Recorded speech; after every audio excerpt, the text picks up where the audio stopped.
Day of Ghost Hunting Theories, and today's Vlog Friday, and I decided to start a new series, and it's sort of inspired by Christmas. At Christmas time, I was kindly asked to go visit at a cabin and stay at a cabin for Christmas, kind of avoid being alone. And my friend brought relatives, and those relatives were having a very good time. We were all, having a warm, happy Christmas. It actually snowed, which was great. I haven't seen snow at Christmas since I was like a kid. But we were sitting around at Christmas dinner and talking and eating, and I realized that we were in the presence of many others. One of the things that I need to explain about being a psychic is that for me, I assume others know about the universal perspective and understand how things integrate, and have that constant back and forth. And so it's sort of like if somebody said, everybody in the world is colorblind and only I can see colors. How do I explain colors to people who've never seen colors?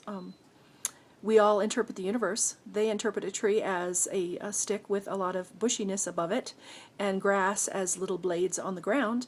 To me, green means trees and grass. So we have a different interpretive process. Me having that extra bit of knowledge of color has helped me to tie a color to a scent, to an object, and it's very synesthetic. And ironically, I'm spatially synesthetic, so I store information outside of my body. So you'll see my eyes dart around a lot of times when I'm talking about things because I'm retrieving information from the storage unit.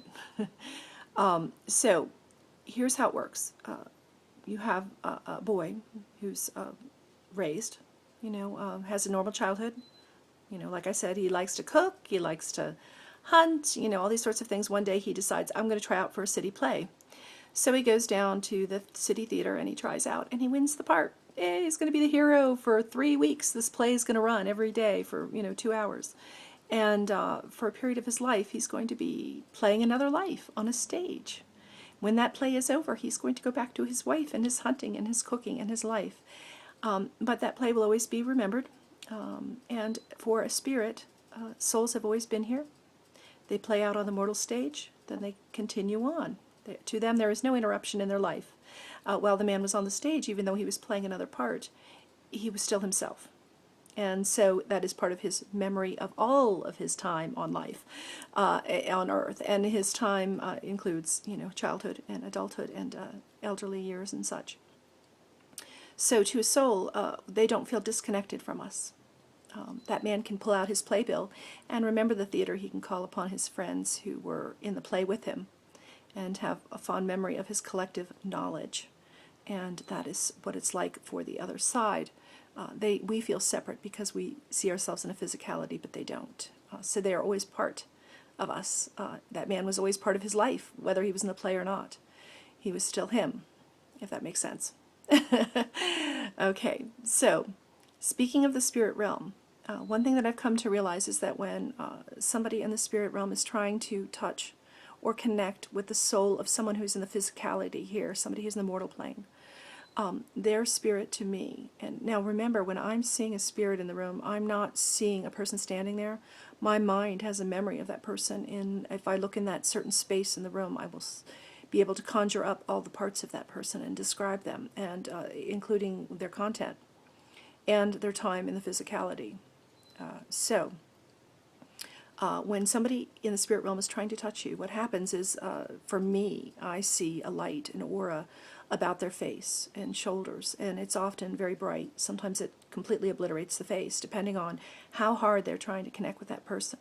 And I've only learned this over time, because everything is a psychic. It certainly doesn't come with an instruction book. You just have it all your life, and you start to notice correlations. Well, one of the correlations that I began to notice was that at a time when a spirit's face lights like that aura look, at that moment, the living drop everything they're doing and become introspective.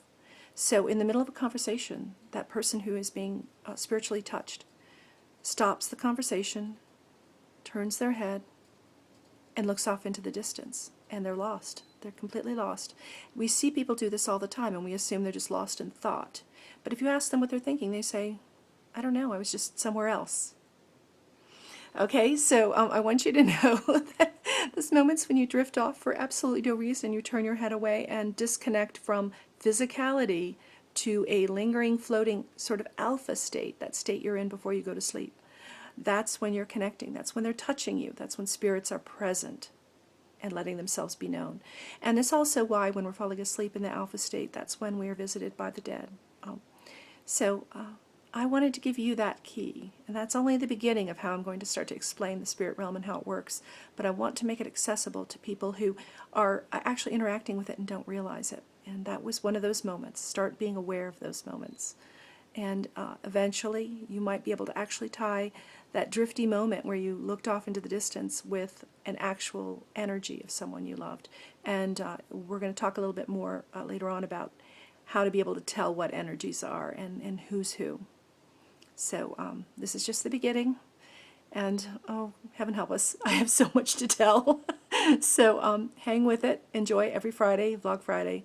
I think this whole month I'm going to have to be tapping the spiritual. So every Friday expect this.